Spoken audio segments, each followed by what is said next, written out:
दोस्तों, ये motivational story आपको बहुत प्रेरित कर सकती है। इसे आप ध्यान से सुने। एक बार एक व्यक्ति अपने काम से लौटकर घर आया और साथ में पनीर लाया और अपनी पत्नी को कहा कि आज मेरे लिए बढ़िया पनीर की सब्जी बनाना, क्योंकि आज मैंने बहुत काम किया है और मुझे बहुत ज़्यादा भूख लगी है और मुझे कुछ बहुत अच्छा खाना है। उसकी पत्नी कमरे से बाहर आई और पनीर लिया और कहा कि बिल्कुल, आप हाथ पैर धोकर तैयार हो जाइए, मैं आपके लिए बहुत ही स्वादिष्ट सा खाना बनाती हूँ। वो व्यक्ति फ्रेश हो गया और टीवी देखने लगा और इंतजार करने लगा सब्जी के बनने का, ताकि वो उसे कहा सके। किचन से बहुत अच्छी खुशबू आ रही थी। वो व्यक्ति बस सोच रहा था कि जल्दी से खाना बन जाए ताकि मैं अपनी भूख को मिटा सकूं। लगभग 1 घंटे के बाद खाना बनकर तैयार हो गया। स्वादिष्ट सा भोजन। अब खाना लगने ही वाला था कि उस व्यक्ति ने अपनी पत्नी से पूछा कि खाने में नींबू है कि नहीं, क्योंकि मुझे पनीर की सब्जी में नींबू डालकर खाना है। लेकिन पत्नी ने कहा कि नींबू तो खत्म हो गए, आपसे कहा था लेकिन आप भूल गए। व्यक्ति ने अपनी पत्नी से कहा कि रुको रुको, अभी खाना मत लगाओ, क्योंकि नींबू के बिना खाने में बिल्कुल मज़ा नहीं आएगा। तो मैं अभी गया और अभी नींबू लेकर आया। वो व्यक्ति वापस से कपड़े पहनकर तैयार हुआ और नींबू की पास वाली दुकान पर गया। जब वहां पर देखा तो नींबू नहीं थे।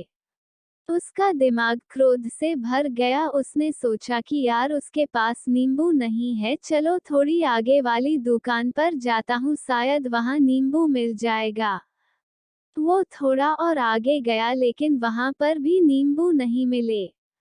अब उसने सोचा, दूर की सब्जी मंडी चला जाता हूँ, वहां से नींबू लेकर आऊंगा, क्योंकि नींबू के बिना सब्जी में मज़ा नहीं आएगा। करीबन आधे घंटे के बाद वो करीब के सब्जी मंडी में पहुंचा। वहां पर उसे नींबू मिल गया और वो बहुत खुश हुआ कि चलो, नींबू मिल गया और अब मैं घर में जाऊंगा और सब्जी में नींबू डालकर अच्छे से सब्जी खाऊंगा। अब वो खुशी खुशी नींबू लेकर घर आया और अपनी पत्नी से कहा कि जल्दी से सब्जी गरम कर दो, रोटी गरम कर दो और नींबू काट, ताकि मैं अच्छे से खाना खा सकूं।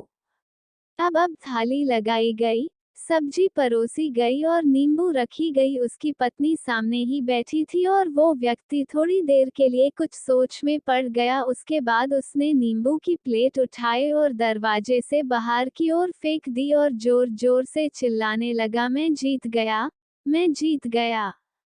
पत्नी ये देखकर घबरा गई कि कहीं ये पागल तो नहीं हो गए, इन्होंने सारे के सारे नींबू दरवाजे से बाहर की ओर क्यों फेंक दिया। उस पत्नी ने उस व्यक्ति पर चिल्लाया और कहा कि आप पागल हो गए हैं, अभी तो इतनी देर तक नींबू के बारे में पूछ रहे थे और अभी जब नींबू घर पर ले आए और खाने बैठ गए तो आपने इन नींबुओं को दरवाजे से बाहर फेंक दिया और अब चिल्ला रहे हो कि मैं जीत गया, मैं जीत गया। पत्नी पूछी, आप किस चीज में जीत गए, हुआ क्या। अब व्यक्ति खुशी खुशी बैठ गया और अपनी पत्नी से कहा, आप भी बैठो, इत्मीनान रखो, बताता हूँ कि क्या हुआ। आज सुबह से ही मेरी जीत मुझे अपने बस में करने की कोशिश कर रही थी। जब मैंने बहुत काम कर लिया तब मुझे बहुत तेज भूख लगी। जब मैं घर पर आया तो तुमने बहुत ही स्वादिष्ट सब्जी बनाई, उसकी खुशबू मेरी नाक में गई। फिर मेरी जीभ ने कहा कि इसे अब नींबू चाहिए। मैं पास वाली दुकान पर गया, लेकिन वहां नींबू नहीं मिले। थोड़ी और दूर गया, वहां पर भी नहीं मिले। तो मुझे उसने और दूर लेकर गई। मैं उसके वश में आ गया और जैसे ही वह कहती रही वैसा मैं करता गया। अब मैं वैसा ही करता गया जैसा वो मुझसे करवाती गई, लेकिन अंत में मैंने विजय प्राप्त कर ली। मैंने उसे उठाकर बाहर फेंक दिया और कह दिया कि तुम्हारा मुझ पर कंट्रोल नहीं है, बल्कि मेरा तुम पर कंट्रोल है और मैं जीत गया। क्या आपको समझ में आया कि कैसे अपने इच्छाओं पर विजय प्राप्त करें?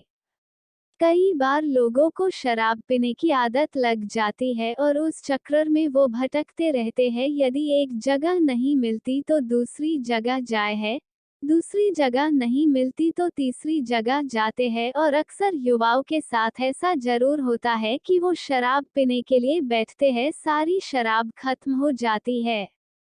उसके बाद एक ना एक व्यक्ति जरूर कहता है कि यार और चाहिए के चक्कर में शराब ढूंढने के लिए निकलते हैं, देर रात हो जाती है, वो भटकते रहते हैं, एक जगह नहीं मिलती तो दूसरी जगह जाते हैं, दूसरी जगह नहीं मिलती तो तीसरी जगह जाते हैं और अपने समय, पैसे और अपने आप को बर्बाद करते रहते हैं।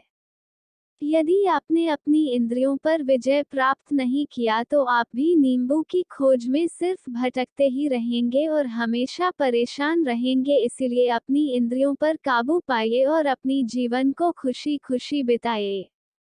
आशा करता हूँ कि इस स्टोरी के माध्यम से आपको कुछ न कुछ सीख जरूर मिली होगी। अगर मिली हो तो अपने दोस्तों के साथ ज़्यादा से ज़्यादा शेयर जरूर करें। कहानी को पूरा सुनने के लिए दिल से धन्यवाद।